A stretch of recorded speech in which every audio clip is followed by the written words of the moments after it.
Қай қоғамда болсын, әр мемлекеттің қымбаттан қымбат қазынасы адам және оның өмірі, құқықтары мен бостандықтары. Ата заңымызда айтылған осы жайлардан азаматтарымыздың игілігі бастау алып жатады. Еркіндік қорғалып, қамқорлықты сезінген адам баласы мәуелі ағаштай бір жарып жапырағын жаяды, гүлін ашып жемісін береді. Адам баласы өмірінің мәні де осы емес пе? Bir қарағанды солай көрінгенмен адам өмірінің мәні одан бетер арттыра түсетін жай адамның көңілі. Адамның өмірі, оның бақытты шын сезінуі, гүлдей құлпырған нәзік көңіліне тікелей байланысты. Қазақ қара өлеңінде сынама хас батырды жаралы да, сынама хас сұлуды қаралы да, өзгеден бағым басым болсын десең, өзгенің қара берен қабағына деп өте орынды айтқан. Қазіргі қоғамда технология дамыған сайын адамның көңіліне қарап жүрек жылуын ұсыну жайы ескеріле бермейтіні жиі байқала түседі. Осындай орыс суретшісі Рейхтің адам адамға жүрек жылуынан басқа не бере алады және одан басқа не болуы мүмкін деген риторикалық сөзі еске түседі. Қазіргі қоғамда жетіспей жатқанда осы жүрек жылуы.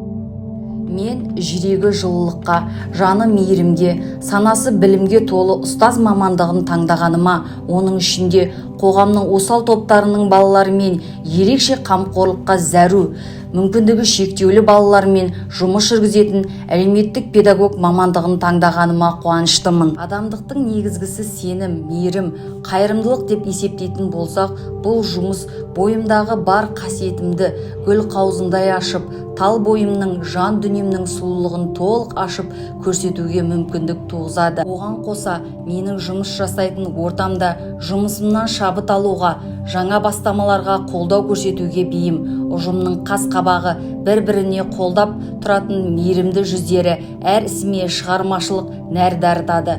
Жүрегімді осынша мақтаныш сезіміне толтырған жұмыс орным Ғани Мұратбаев атындағы Жетісай гуманитарлық техникалық колледжі. Оқу орнында көп балалы, әлеуметтік жағынан аз қамтылған, жартылай жетім және тұл жетім мүмкіндігі шектеулі студенттердің алаңсыз білім алуына барлық жағдайлар қарастырылған. Жыл сайын өндірістік кеңестің шешімімен жәрдемақы тағайындалады.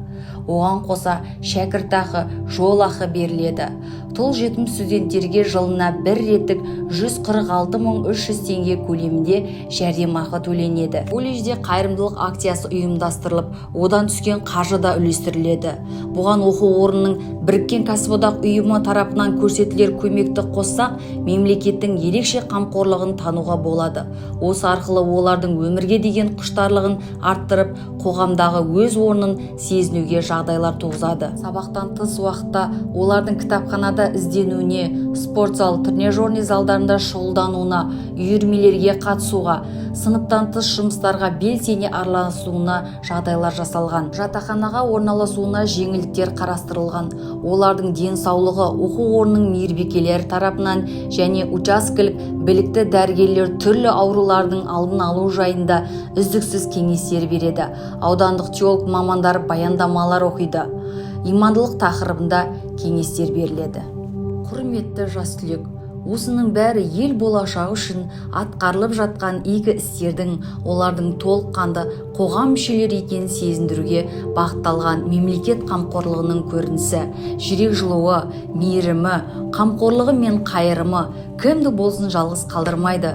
Өмірдің сәнін кіргізіп, жастық отын жалындату бағытында атқарылып жатқан Жетісай гуманитарлық техникалық колледжіндегі жұмыстарды көргіңіз келсе, осында оқуға түсіп, табалдырығымызды аттаңыз.